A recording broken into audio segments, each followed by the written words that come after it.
नमस्कार दोस्तों, बहुत ही अमेजिंग अपडेट्स आ चुके हैं बॉडी बिल्डिंग की दुनिया के साथ में। और ये वीडियो लेट लेके आ रहा हूँ, उसके लिए मैं माफ़ी चाहूँगा क्योंकि कुछ अपडेट्स का इंतजार भी था। और जैसे जैसे कंपटीशन नज़दीक आते जा रहे हैं उस हिसाब से थोड़ी सी कंपटीशन एनालिसिस करने में भी थोड़ी सी ईजी रहती है। सबसे पहले हम बात करते हैं उस ऐसे कंपटीशन की जिसके ऊपर सभी की नज़रें टिक गई हैं, क्योंकि इंडिया में तो मोस्ट पॉपुलर एथलीट्स जैसे अगर मैं मानूँ तो आंद्रे ड्यू हैं वो, और सेकेंडली जो इंडियन प्राइड हैं या फिर इंडिया के जो भी टॉप मोस्ट प्रो हैं मनोज पाटिल, दोनों हम भिड़ते हुए देख सकते हैं टेक्सास प्रो के अंदर। जो टेक्सास प्रो आज से 4 हफ्ते बाद यानी अगस्त में 12 से 13 अगस्त के बीच में होने वाला है।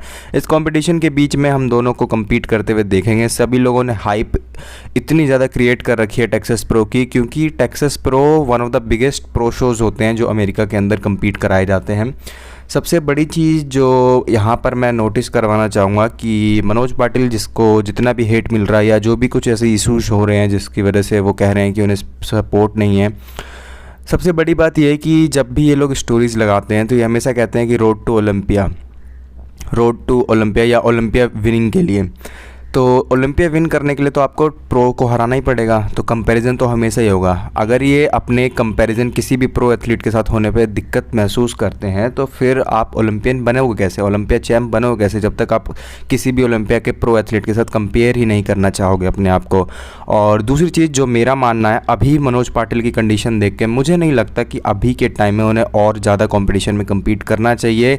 क्योंकि देखो, जब भुवन चौहान ने ये बात कही थी कि जब आप प्रो शो पे स्टेप आउट करोगे, प्रो शो खेलना शुरू करोगे, उसका ऑरा ही अलग होता है, उसका वाइब अलग होती है, कंपटीशन के जजिंग अलग तरीके से की जाती है, साथ ही साथ वहाँ की जो सराउंडिंग होती है वो अलग होती है। अभी जब कुछ टाइम पहले जब बातचीत में उन्होंने कहा था तब इन सभी लोग को बहुत बुरा लगा था, क्योंकि रियलिटी यही है।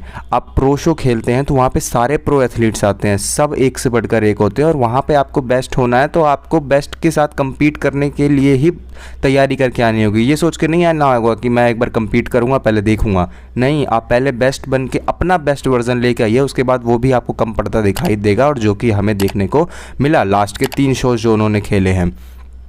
सेकेंड थिंग, अगर मैं आंद्रे ड्यू के बारे में बात करूं, Andre due one of the ऐसे प्रोज हैं जो कंपटीशन के करीब जाते जाते और ज़्यादा हार्ड, इंटेंस और फाइबर से भरी हुई बॉडी लेके आते हैं।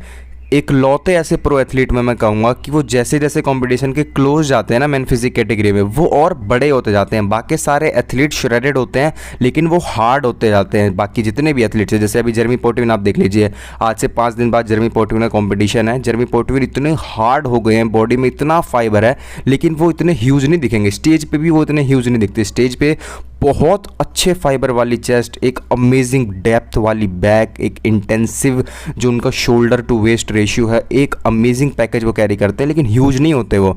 लेकिन Andre due one of the best condition, one of the best fullness stage के ऊपर दिखाते हैं, क्योंकि वो स्टेज पे खुलते ही जाते हैं। जितना बड़ा शोल्डर टू वेस्ट रेशियो वो शो करते हैं, इतनी राउंडनेस के साथ बाकी और कोई एथलीट भी नहीं करता है। तो कंपटीशन में कंपैरिजन जैसा तो कुछ नहीं है, बस ये कि अगर मनोज पाटिल टॉप 5 भी क्रैक कर ले तो बहुत बड़ी बात होगी, क्योंकि कंपटीशन बहुत बड़ा है। इसमें एक और नाम मैं जोड़ना चाहूँगा, आंद्रे फर्ग्यूसन। आप लोग बहुत कम जानते होंगे इनको, लेकिन अगर आप जानते हैं तो बॉडी बिल्डिंग के आप सच में फ़ैन हैं।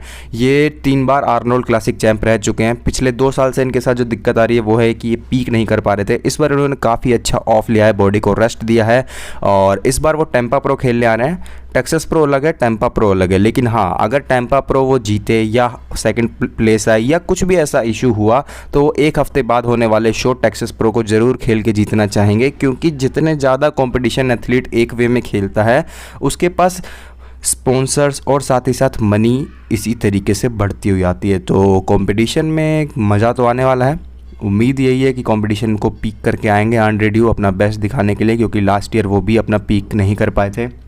और मेरे व्यू के हिसाब से तो मनोज पाटिल को अभी फ़िलहाल रेस्ट देना चाहिए अपनी बॉडी को, क्योंकि जिस तरीके से गियर का यूज़ होता है, जिस तरीके से बॉडी को एक एक्सट्रीम लेवल तक ले जाया जाता है पीक कराने के लिए, तो उसके हिसाब से बॉडी बहुत थक जाती है। और इंडिया में तो अभी अक्टूबर में जो प्रो शो होने वाला है उसके लिए मैं वीडियो बहुत जल्द लेके आने वाला हूँ, जो जितने भी कॉम्पिटिटिव एथलीट्स में खेलने वाले हैं, और साथ ही साथ भुवन चौहान ने भी कह दिया है कि वो भी कम्पीट करने आने वाले हैं। तो ओवरऑल कॉम्पिटिशन बहुत हार्ड और इंटेंस होने वाला है, तो उसकी तैयारी करनी चाहिए इन्हें, क्योंकि अली जो कि 3 बार इन्हें बीट कर चुके हैं, उन्होंने भी यही कहा था कि अभी उनको थोड़ा रेस्ट लेके अक्टूबर में इंडिया में होने वाले प्रो शो की तैयारी करनी चाहिए, ताकि वो इंडिया में जो शो होने वाला है उसमें अपना बेस्ट दे सकें। तो ओवरऑल तो अभी फ़िलहाल यही है, कंपैरिजन के लिए तो कुछ अभी है नहीं, अभी 4 हफ्ते बाकी हैं। बस ये है कि आंड्रेड्यू और हार्ड और ह्यूज होते जाते हैं जैसे जैसे कंपटीशन के करीब आते हैं। देखना है कि मनोज पाटिल इस बार अभी 4 हफ्ते के बाद कैसा पैकेज शो करते हैं। ये है कि उनकी फ़िज़ीक में कमियां हैं, बट ये है कि वो ऐसा नहीं है कि जीत नहीं सकते, बट अभी काफ़ी चीज़ें ग्रो करने की ज़रूरत है।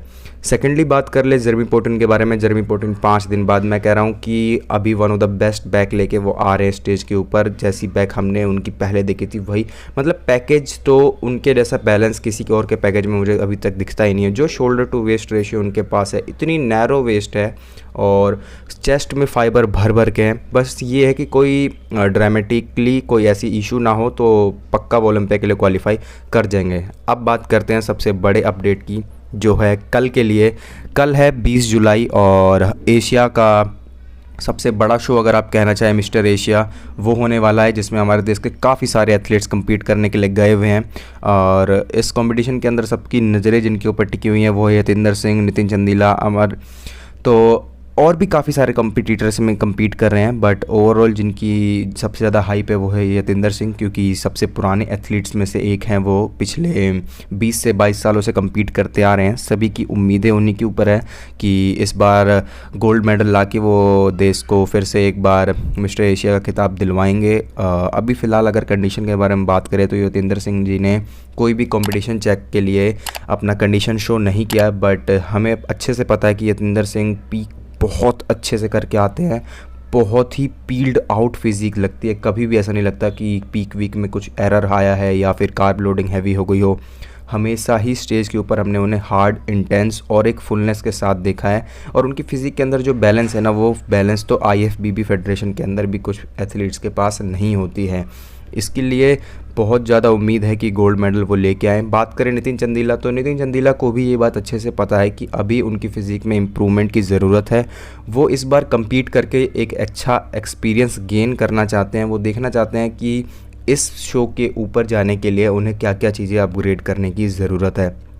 तो फ़िलहाल अभी एक दिन बाकी है, देखते हैं कल क्या होता है। एक वीक या 4 से 5 दिन बाद जर्मी पोर्टविन का कंपटीशन compete होने वाला है। तो ओवरऑल कंपटीशन में वो भी हमें देखने को मिलेगा कि जर्मी पोर्टविन क्या पैकेज लेके आएंगे, क्योंकि वो भी 2 साल बाद आ रहे हैं स्टेज के ऊपर। पीक करने में कोई इशू तो नहीं होता। तो फ़िलहाल तो अभी यही सारे न्यूज़ है, यही सारे अपडेट्स है। और लास्ट में हाँ, फिलीत इस बार कॉमेंट्री करने वाले हैं ओलंपिया की, तो ये भी देखने में बहुत मज़ा आने वाला है। तो ओवरऑल अभी यही फ़िलहाल अपडेट्स थे। सारे न्यूज़ अपडेट्स मैंने कवर कर दिए हैं। कुछ रह गए हो तो कमेंट्स में आप बताइएगा। जैसे जैसे कंपटीशन होते हैं मैं आपके लिए वीडियोस लेता आऊँगा। अभी तक के लिए यही था, धन्यवाद।